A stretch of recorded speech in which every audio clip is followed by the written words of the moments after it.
Hey, we are back with Silver Screen Breakdowns. I'm Alex. I am Peacock. And I'm just Peacock right now. Okay. We are breaking down. God damn it. We are breaking down Scrooged, the 35-year anniversary 1988 release. Last time on Silver Screen Breakdowns. We are following Frank, who has now seen 3 different ghosts. He has been, he just got done getting his ass kicked by the ghost of Christmas Present. And now we've made it back on set. He's losing his mind. He is losing his mind. They're making it, I think, almost to the 3rd act in their Christmas Carol production, and he runs into death right away, and yeah, he loses his shit. Let's just start it off with that. Yeah, and that's hilarious. To work for the great Frank Cross, I'm gonna dine out on this for months. You know what I'm saying? Now I want Grace to take you upstairs now, where I think things might just be a little safer than down here. Okay? You're beautiful, Frank. You got any last tips for me? You're beautiful, Frank. You're so Hollywood, huh? Oh, God, Frank, go watch the show. He's here for me. Go watch the show. You think I'm afraid of you? The day I've had? I know what you came for. Come and get it, you pussy. I swear that's improv. It's gotta be. Then he's like, Jesus. He's in the show, Mr. Cross, as the ghost of Christmas future. He's great. That guy is going to be a big star. That is going to be a big star. Oh, man, that's hilarious. Yeah, so he's all shook up. I mean, he's had a crazy, whatever, how far, the entire movie, basically. He's been shouting at the top of his lungs, all high energy character here. He feels high strung at this point. They show him in his office. He's having another drink. Mixing another drink, and it's cool because you see the reflection from the outside. It's like a city high rise. Looks real nice, but the moon is like bright blood red. It's crazy. Wow, I never noticed. Yeah, I just thought that was interesting because I have it paused right now and it's just showing that or whatever. But that's basically the next scene. He goes up into his office where it's supposedly safe. Was it the blood moon? Could have been. Who knows? And so they're starting up the production, and they have that one of those montages like the B-roll, hold 3, blue, and all the production, jibber jabber that you do. Dissolve it, 3, 2, 1, and people are hitting knobs and switches. This is actually what I do for a living, but not in a control room. Like this would be cool, like with a team of people. You're the modern day version. Yeah, I'm just a one-man band doing it live. What is more modern than what is it called? When outsourcing, right? You just got one guy who does it all. Yeah, that's true. Yeah, this is the 80s. I mean, I'm sure they still have crew. Like, I would like to go work for like the NFL in the fucking camera room and just like hit the switches or be on the field. Yelling at them. Yeah, they're like crazy. Joe Mahomes, though. I've been behind a camera for like 15 years of my life, man. But anyways, yeah, that's cool. Ooh, look at this. Now you're in front of the camera. Look at that. So meta. So they're doing the whole promo stuff. Ebenezer Scrooge. They have the old guy that's doing the narration, voicing over everything, and the production starting up. They're starting to shoot the live. Just prepping for the live stuff. Basically, they haven't gone live, but they're prepping for the live. And they show some of the viewers at home, and it's the boss, Preston, and his wife. And they were showing like the dormice or whatever on the TV, and the cats were all up on the TV. And he's like, "See, it's working already." he's drinking a beer. Trying to get the cat audience, man. Gotta hit the cat and dog demographics. He has hella cats in his house. He has there's 6 cats in the scene at least, and there's 3 of them up by the TV. And he's like, "It's working already." And and so they cut back to Frank, and he's drinking hardcore in his office, and he has the picture. He opens the present that his brother gave him, and it's a picture frame of when they were kids. Then it flashes back to the scene that you saw earlier, the same kids that were the kids, but the younger version of him that you saw when he was with the ghost of Christmas Past. And at this point in the production, they've already they fast forward most of the stuff. The Scrooge in the production that's going on is already at the final ghost, the ghost of Christmas. He's like, "I've changed my heart. Is this it?" He's like, "No, you're still to be visited by one more ghost at midnight or whatever." And so speaking of meta, that's happening on the production. And then you see Super meta.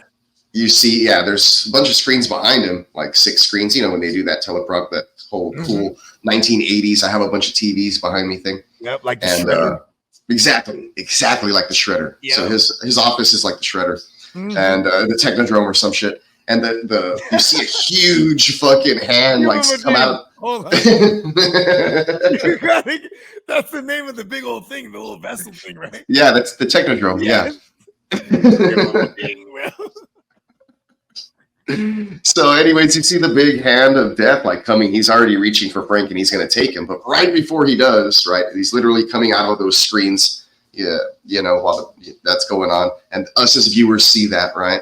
And then all of a sudden, boom, the doors blow open and it's that Bobcat dude, Loudermilk, Eliot Loudermilk. And he has a shotgun and he's drunk as fuck. And he just starts blowing up the office. And he's like, you know.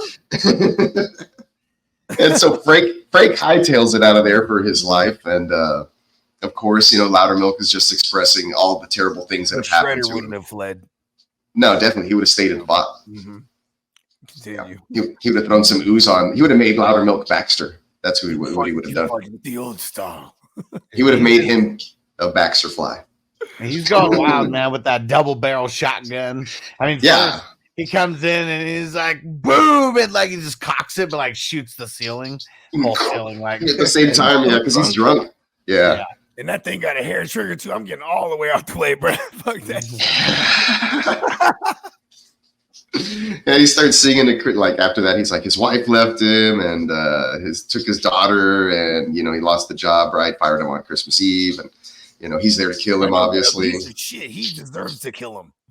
Yeah, and so he's he's gonna, you know, he's blasting all over the place. Reloads, and he starts singing a Christmas song, and right, you know, brings the rifle right up to, you know, Frank's face, and he yells, "Ah!" And luckily he falls back on the elevator opens and he's saved. The doors close and he's in there with another death figure, right? He starts like what did he say? He's like oh, is this on straight? He's like, oh, it's just you, like, you know, starts clowning the death guy like he's a big shit now, right? He's scared of him the first time, but now it's like, yeah, you know, it's actually him this time. Exactly. He doesn't know that though, right? He still thinks it's some hired help, probably, right? One of his workers that's on set. He's like, wait a minute, shouldn't you be like out there on set? It's almost time or whatever. And he like opens up Death's, the third ghost, the Ghost of Christmas Future's robe. And he sees like all these creatures hanging in there, real like Jim Henson kind of puppet like, but like slimy kind of weird shit. And he like closes it and he's like, did I just see that? And does it again. There they are again, right?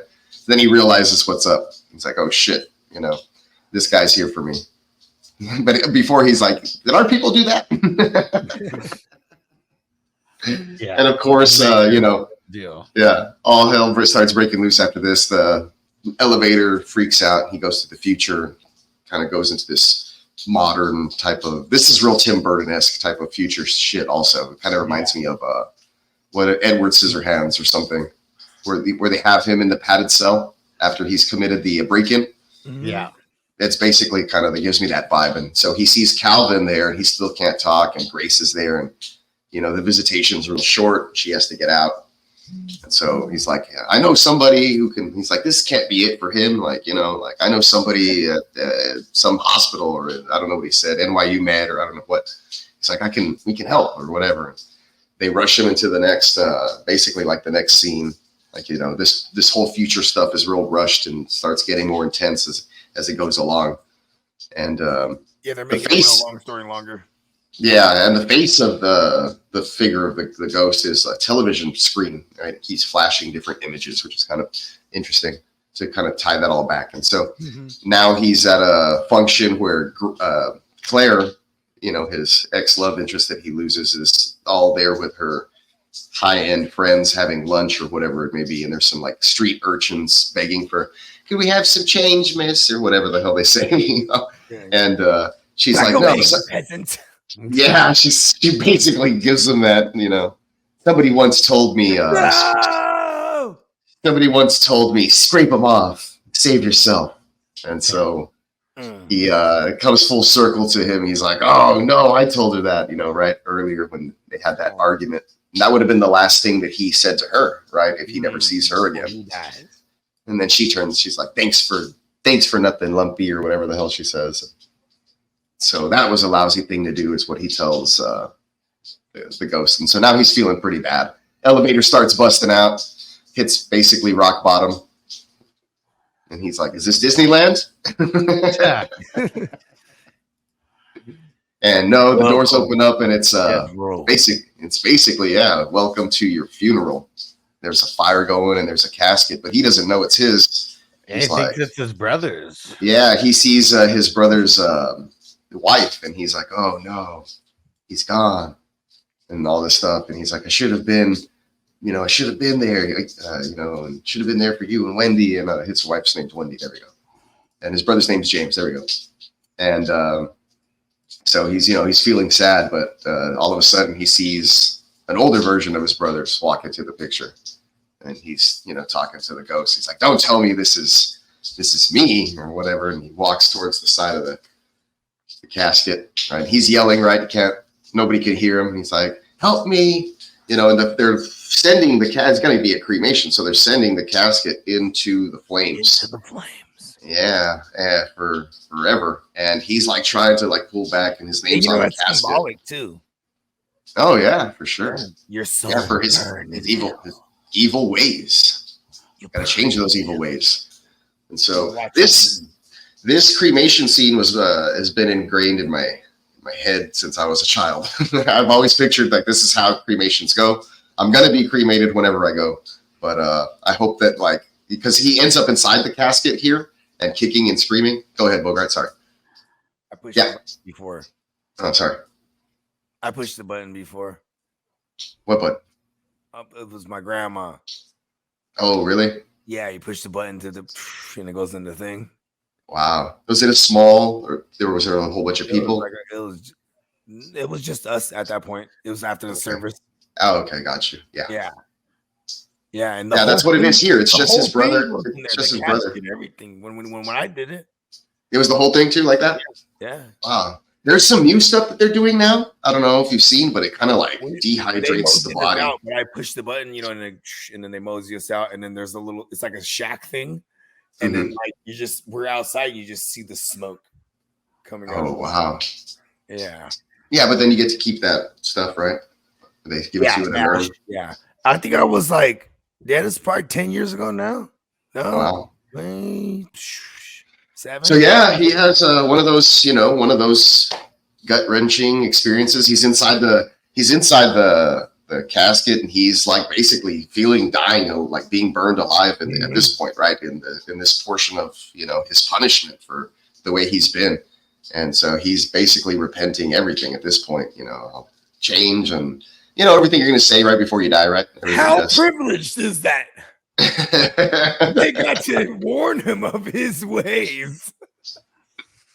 Yeah, and he's like, don't let them burn me. I'm in here. And, Mom, and I want to live. And he starts yelling, I want to live. I want to live. God, I want to live. I want to live. And all of a sudden he snaps out of that. He's back in present day, and he's banging on the doors of the elevator.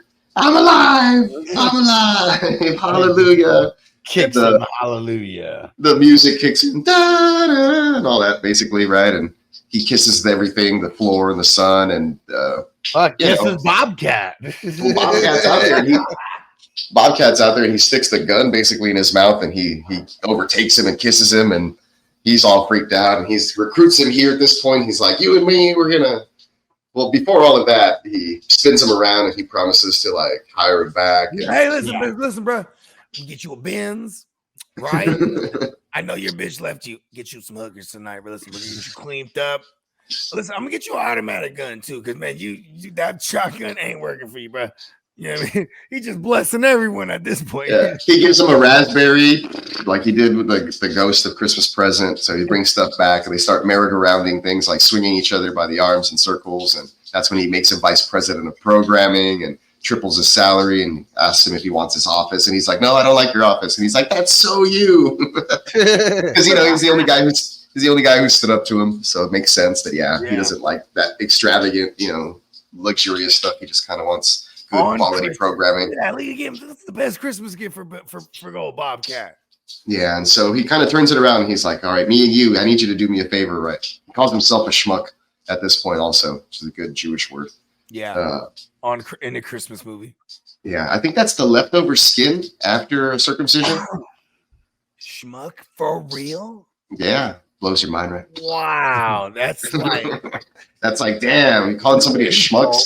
That's dude, it hits now. The typical penis that you know what dork is? Nobody wants. Nobody cares anymore. Imagine if your parents say that though. Here's your foreskin from when you were circumcised. Crispy said, "Free massages. Hit the drop."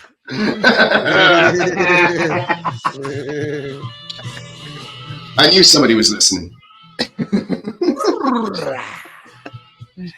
And man, him and Bobcat make a pretty good team because, I mean, it's the end of the movie. That they're filming. All this is on live TV, right? The end of the TV series thing, yeah. Bobcat goes up there and storms with his shotgun, and right as Bill Murray comes on there, right as Scrooge is flicking the coin down. I need you to go get your biggest goose. We're bringing it over to Bob Cratchit's house. And, goose. I like that. I've never had goose. Something. Frank snatches it up, and then he goes to start talking to the camera. And Bobcat, right in the big control room, you leave that camera on him. And this is like, Frank's always been the guy who is like, everything on TV. I mean, shit, even the Ghost of Christmas Past. I don't remember exactly what he said. He's like, I remember one time I hit the home run in the big game of the Little League. He's like, no, that wasn't you. That was on TV. He's like, because he lived his whole life on this shit. On TV, yeah. He didn't have any friends. He didn't do shit. Like, that was his whole growing up or whatever. And he was like, well, there was that one time with the girl in the meadow.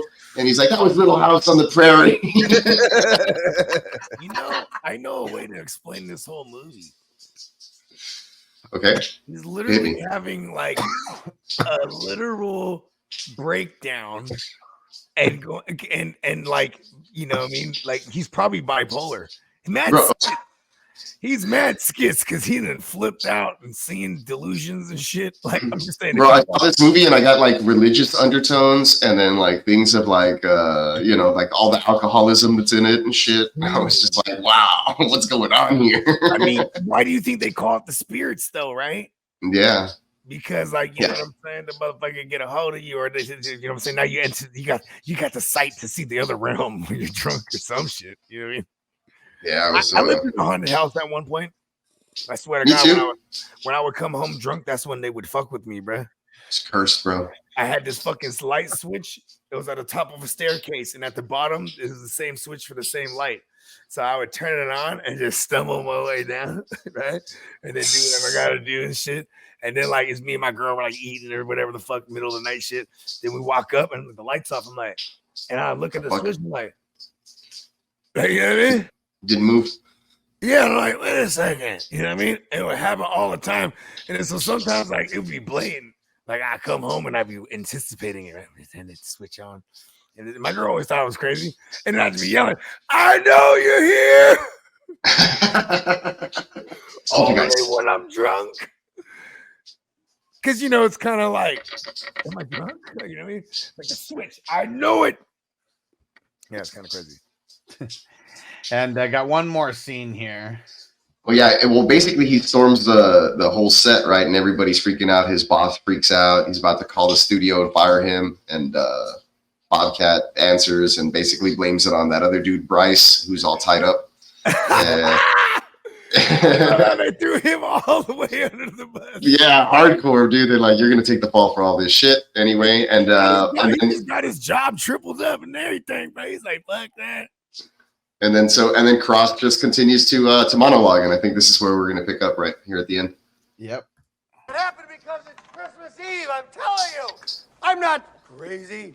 It's Christmas Eve. It's the one night of the year when we all act a little nicer. We smile a little easier. We share a little more.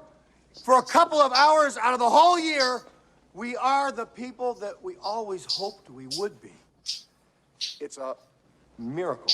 It's really a sort of a miracle because it happens every Christmas Eve. And if you waste that miracle, you're going to burn for it. I know what I'm talking about. You have to do something. You have to take a chance. You do have to get involved. There are people that are having trouble making their miracle happen. There are people that don't have enough to eat. There are people that are cold. You can go out and say hello to these people. You can take an old blanket out of the closet and say, here. You can make them a sandwich and say, oh, by the way, here. I get it now.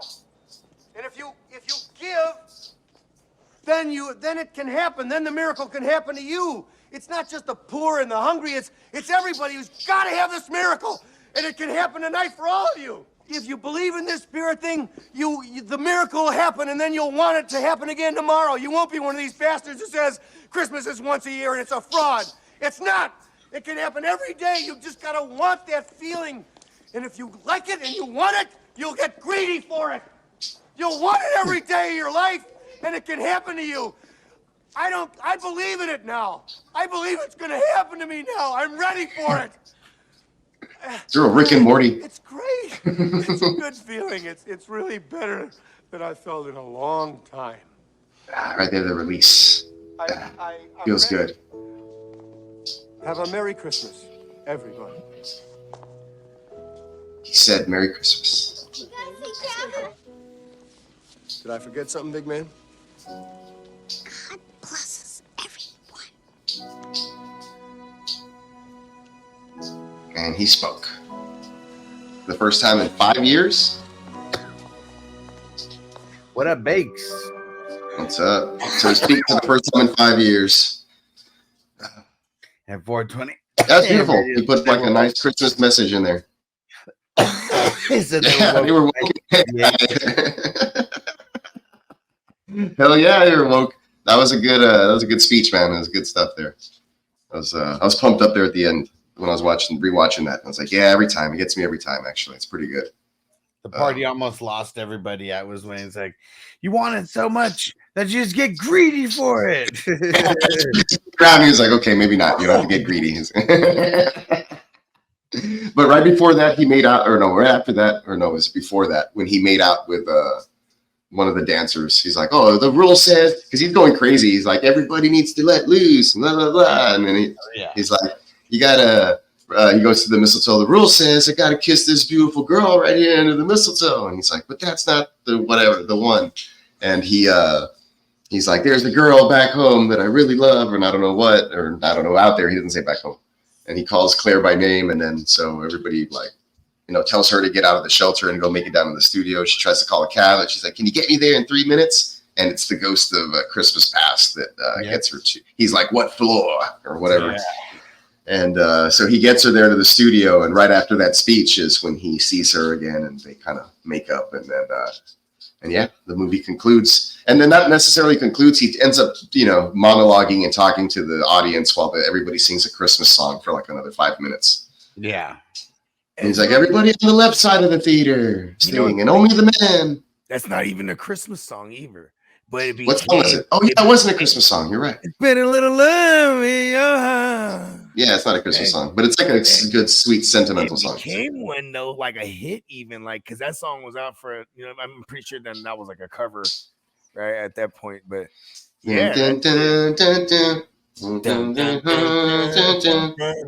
Ooh, gotta sample that one, bro. Gotta get Rod Stewart on it. Get a little love in your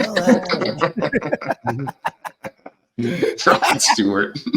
He was everywhere back in the day too, man. Hey, which one did Rod Stewart do? What was his? What is it? I was gonna say The Power of Love, but that's not Rod Stewart. He was super raspy. Dude, I had one of his cassettes at my house. Like I remember seeing it, just never looked into it. One of his hits right That's what Rod Stewart played. Just watch. Have I told you lately that I love you? Is that Rod Stewart? Damn. Oh yeah. Have I told you? I thought that was Michael Bolton. Did he just redo that shit? I love you. The Bolton version, isn't it? That you're singing Forever Young. Okay, yeah, that is Rod Stewart. Rod Yeah, of course 420 AM radio would know. The AM radio, bro. There you go. I know, right? That's funny. Appreciate that, man. Thanks. Good stuff. Good stuff. Hey, real quick, too, was shooting this movie, right? So Bill Murray, like he's infamous for saying when I was shooting that movie, he was like the director. He had no idea how to match talent together, how to mesh personalities. Like, this is him kind of. You can tell on screen, like nobody really has chemistry. Yeah, he's like. It's just Bill Murray yelling. And it's kind of crazy because it's after like movies like this and then fucking because now he's like, he's plunged into there, right? Now he's like a guy, he's a lead guy, right? What else they do after that? Fucking Groundhog's Day and like I love Groundhog Day. Right? Awesome movie. And like he definitely loved Groundhog's Day, by the way. But then all of a sudden he says, okay, screw agents. He did that one where he's like a crazy dude, and that what's his face is a doctor or therapist, something Bob. What about Bob? Yeah. Oh, he's funny in there. He's a dick in that one too. I feel. On the vacation. That movie is funny, bro.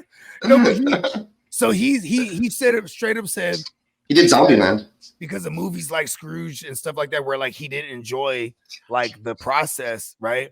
He was like, fire all my agents, and I'm gonna set up this 1-800 number. Okay, Lamar Jackson. Yeah, so now, for real, he's like, I'm his agent. and he didn't give the 1-800 number to just anybody. Like you had to it was like word of mouth shit. You had to like have it, and when you call this number, hi, this is Bill Murray. If you want to book me in a movie, leave a message, right? And a number, and then, you know what I mean? Like, here's the whole spiel, right? But it's hella funny because even until this day, like in current time, like, what was that that's one? That's how you book him still? Yeah, like, what's her name? Sophia, the super thick mom. Vergara? Yeah. Yeah, I guess to get him on whatever she did, they did some like a movie or a show or something together. Modern Family. She's on Modern Family, bro. There you go. Right, but she kept leaving messages for a year till he finally was like, okay, I'll give you that. Mr. Bill, is this Sophia? Yeah. I really love your movies. Yeah, she made it. She's the worst. That's some Hispanic shit for sure. Oh man. All right. Well, let's get down to ratings. And so the rating system that we use around here is if you love the movie, that is a buy. If you really, really like the movie, we're going to give that that's going to be a 5-day rental. If you kind of like it, that's a 2-day rental. If you really do not like it at all, that is going to be a same-day rental. And where is this on your list, Peacock? I can already guess. Yeah, it's a buy for me. I mean, I had it growing up, and it's funny because like I feel like I could just watch it every Christmas, and it's like it's rewatchable. You know what I mean? It's I gotta put this moments. Yeah, it's one of those lost ones that I had forgotten about. Like I hadn't watched it, like I said, like 10 Christmases or something like that, because it was on VHS, and like when I moved out of my parents' house, like I left my VCR and all the tapes and whatever, and my mom probably got rid of that shit. The DVDs. Yeah, and I never saw it on DVD or whatever. So, but I did used to have it on VHS with the cover, the original cover art and stuff on it, which was cool. With him, he's like with the suit, right? Yeah, he's wearing a suit, and there's like a ghost or skeleton head, the death hand, I think, or something like that, and it's holding either a cigar or a martini glass or something. I can't forget what. Maybe he's holding a martini glass and the hand's holding a cigar. Can't remember, but classic movie, like I said. Yeah. Crispy said this is a buy for him. He said that he's seen this movie countless times. Yeah, it's one of those. I've seen it a bunch of times. I can't tell you how many. Someone that would like be on par of like a Bill Murray. You know what I mean? Just leave you at childhood. You know what I mean? Just won't trade you David Montgomery. It's the Christmas spirit. You know what I mean? So you can get money Mills, Mafia. Oh man, did you hear some bullshit that it was like it could be Mills or Keenum? it starts. And I was like, why are you saying this right now? You're fucking up my deal right now. Don't worry. It's not like it's the media that I've been getting from ESPN and the Texans, and then the stuff I look up. Different. All three of them have been fucking conflicting. It's ridiculous. Trippy. It's Mills. Yeah, it should be. All right, Bogey, where are you at with Scrooged on our rating scale? Reliving it again since I haven't seen it since like a wee hike, which is kind of cool. A lot of the movies that we've been doing that I hadn't seen or that I have seen but haven't seen since I was a kid, like reliving it, that shit is tight, bro. I own this shit, bro. I would do it. I'll buy that shit.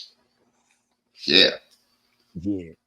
Reporting for Christmas. Yeah, because like interesting. I will put it right there in my Christmas category, in my Christmas section, right? But it's definitely Christmassy. It would be right there with like, Batman Returns, Die Hard, fucking Nightmare Before Christmas. I like it because it's a little like raunchy, a little on the darker side, little it's cool. Comedic, and it's like PG-13, so it's not like overly like sappy or anything. Yeah, this one's a buy for me, and it is because it's just a Christmas rewatch no matter what. You can call it a re-rock. Yeah, re-rock for that. That's some dope. It's even easier to say re-rock. Oh no, maybe not. Re-rock, bro. That's some dope. It's a classic. I mean, I know there's a lot of other Christmas Carol, versions of it, but yeah, this is one that just takes it away from the other ones. Just get a little boring. This one's got a different twist on it. Yeah, it has its moments, and especially the way it goes in. Like we did it in acts, so I mean, it definitely has its. I really enjoy the Christmas present ghost. I mean, I enjoy all the ghosts honestly, but the first two are really funny, and then even though the very first one that comes to warn him, those first three are really good. So the Christmas present bitch, right? She had took 6 months of ballet with a real high end trainer and shit like that for the movie, right? Oh, for real. I guess like they call it like point, like she even like trained in like point too, like on the tippy toes and shit. They didn't use none of that shit in the movie, and then the fact that the fact that she was kind of stumbly and like clumsy, they're like, yeah, they kept all that. They're like, hell yeah. Yeah, because she might have trained for 6 months, wasn't any good. Had her fly in instead of doing any kind of ballerina stuff. Yeah, exactly. Interesting. Yeah. She probably looked like Julia Stiles in that Save the Last Dance movie. That's why. You know what's crazy? When I see Julia Stiles, it's all teeth and no titties.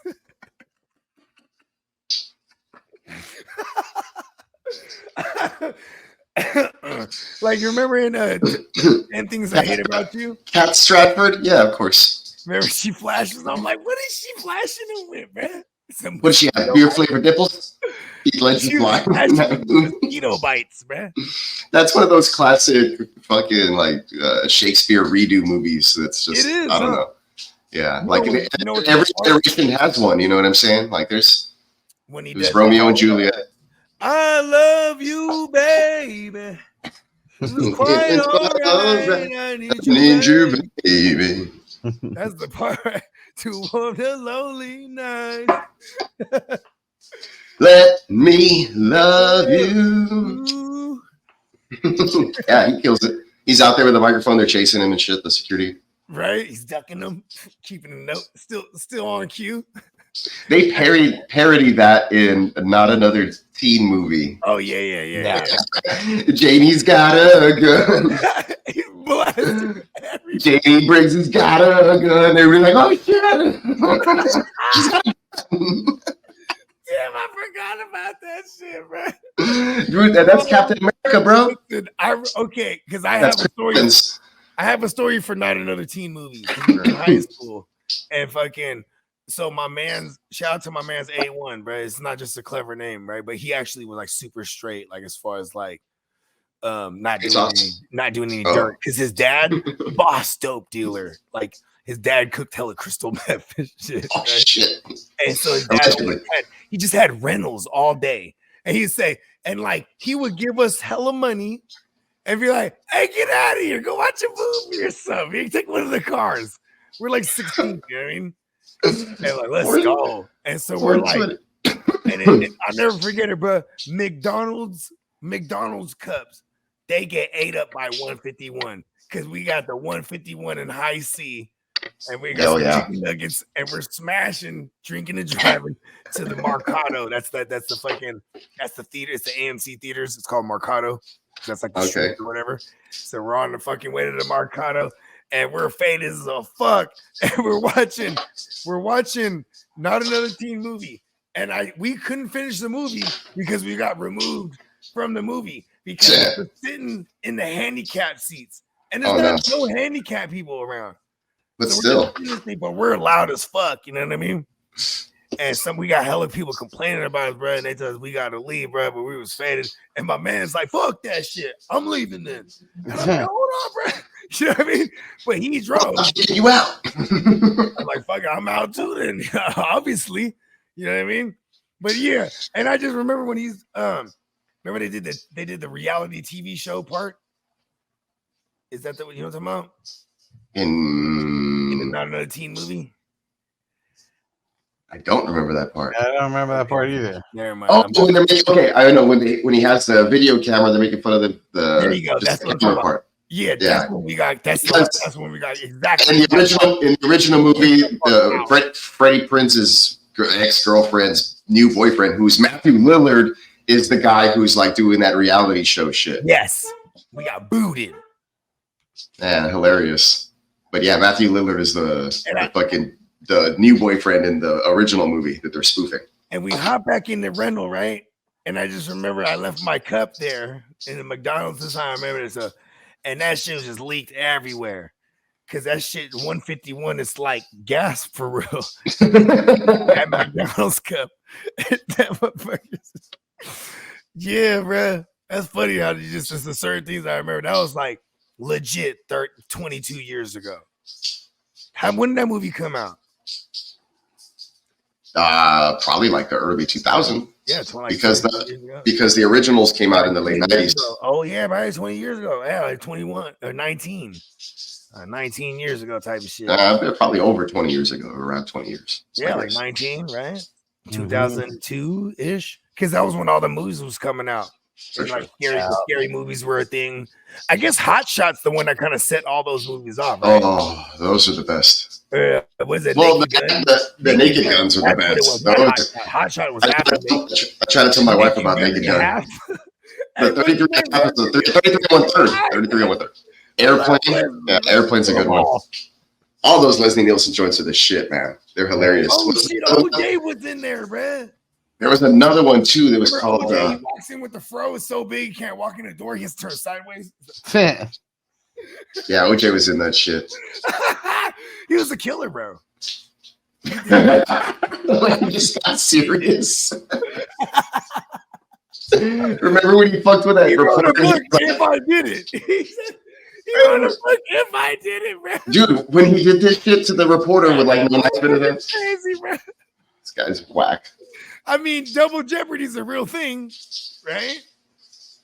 Yeah, it is. Okay. Well, he paid money in the civil court, like 33 mil. He had to settle out in the civil for sure. Because I think 33 mil to each party of the family, so it's like 66 mil or some shit. What was the white boy that was fucking on his bitch? Or Goldman? Yeah, Ronald. Oh shit, he said. He looked real. That dude looked like a cool boy or something. Me and Ron Gold. Yeah, at the bar, man, it was so good. The glove doesn't fit. Some of the Kardashians came up too, man. That Kardashian dude. Yeah. Oh yeah. What was the dad? Rob or something. Robert. Yeah. Hey, the son, bro. He was with the Black China one, right? Black China, yeah. Bro, I know a chick that looks exactly like her, but she's Cambodian. I swear. Cambodian, black Cambodian. Giant booty. I'll call my girl right. It's one of my girl's best friends. I'll call her right now. My girl like, oh yeah. Do you call her Black Cambodian? No, she looks like Black China. Yeah, so we call her Black Cambodia. Exactly like her. And she Yeah, boy, she's hella bad, man. Shout out to Sophia. Oh, I like that. The 41-year-old virgin who knocked up Sarah Marshall and felt super bad about it. Hey, man, because he was trying to save her, bro. And be saving her, man. Felt bad about it, Kumar. There was a whole bunch of those movies. I had all of those on DVD, man. I ain't gonna lie. Like all of those that you just mashed up, I had all of those on DVD. They throw like Ted in there, and shit, man. let's throw some other ones in there. Remember he had the titties out. He's like, "See, I told you I could make a pair of titties look like Garfield." Accepted, Wedding Crashers, Tropic Thunder. Oh man, that one's just too good. Tropic Thunder. There's a whole bunch of. Boy was in that movie. I swear to God. Nice. His name is Brandon Solchaga. He's not the booty juice guy.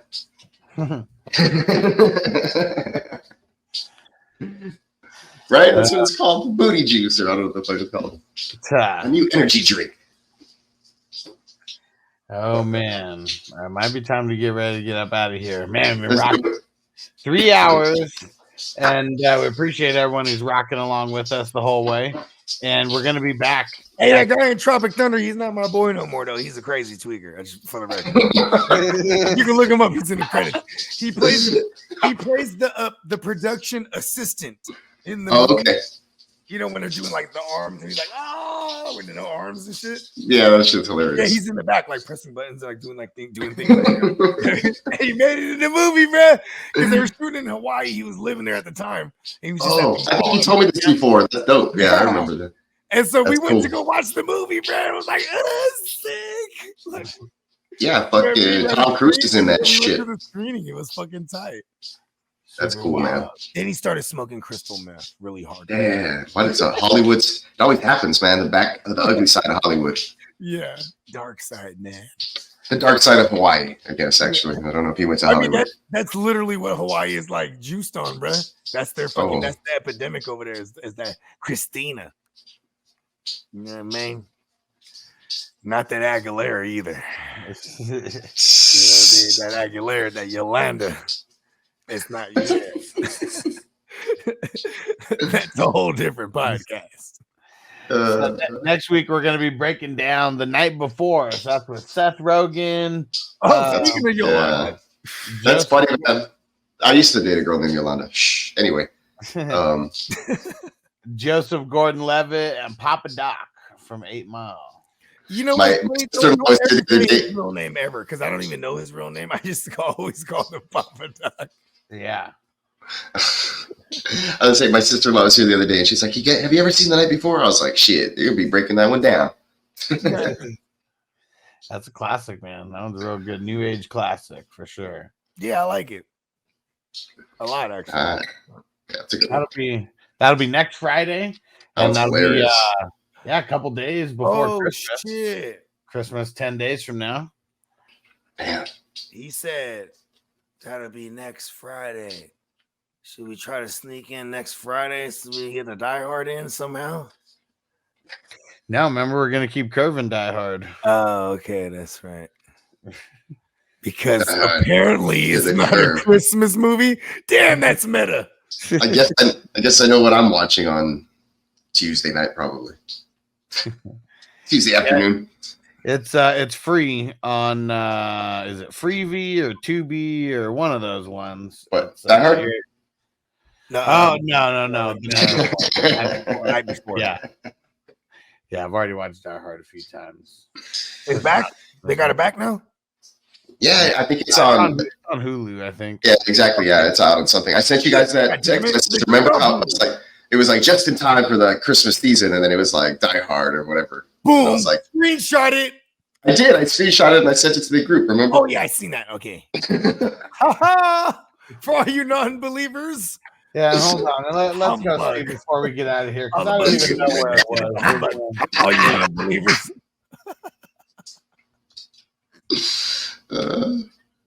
You're gonna look to see where they're playing The Night Before? No, with Die Hard. Oh. Yeah, I think they were showing it on. It was a Facebook ad that showed it. I just forgot who brought it back. Yeah, you know what? It's not showing anywhere other than where you have to buy it, at least when you Google it. Oh, I'll buy it for Christmas. lame. I know a place where I can If watch it someone for free. bought that for me, it'd be one of the greatest Christmas gifts I ever got. Because Die Hard is the greatest Christmas movie. I've seen some crazy like Christmas decorations that are Die Hard. Like, See what I'm saying? like they put the fake vent, like it was a box, right? And they wrapped it in foil, and then they just put his picture inside, and they put it up on the wall, like if he's in the vent. Hey, look at you! Just gotta answer the door in like a beater and barefoot. Yup. Gun taped here. See, hold on. Here's my thing. Who the fuck take that gun to his back?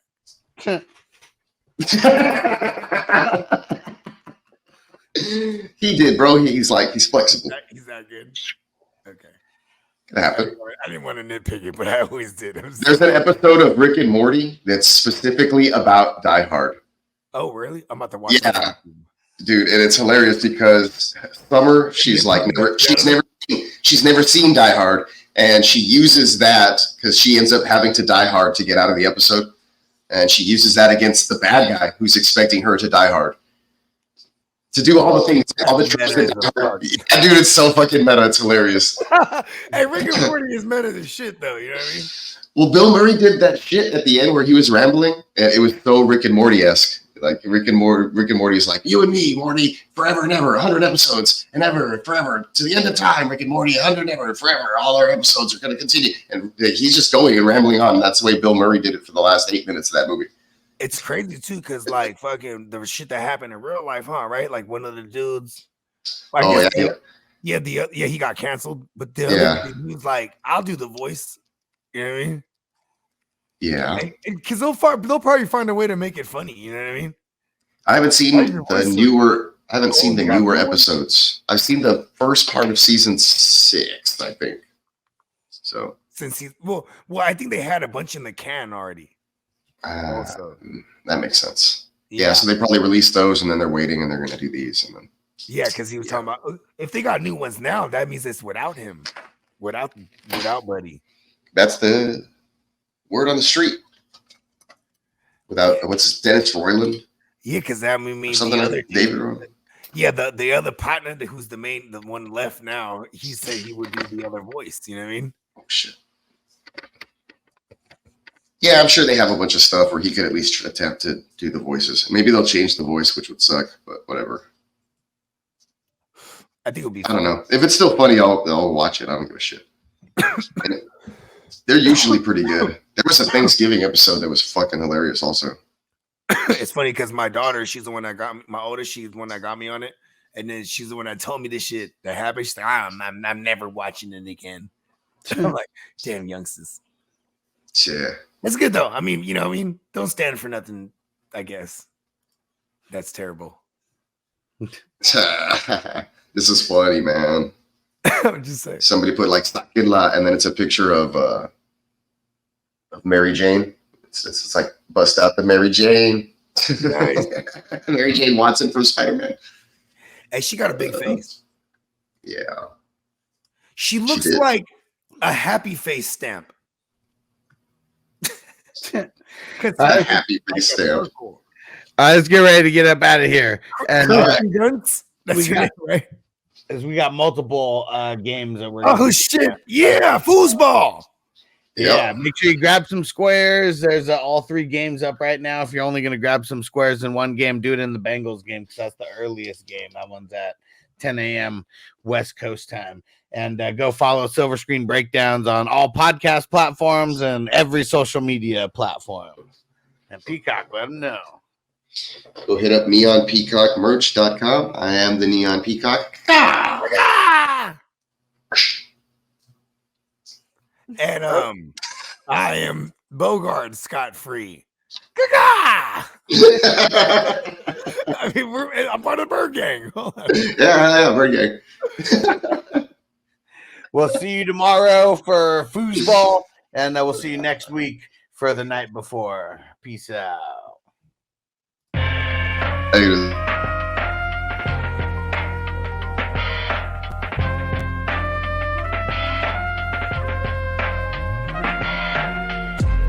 Silver screen, bitches shit. This ain't a dream, we really live this shit.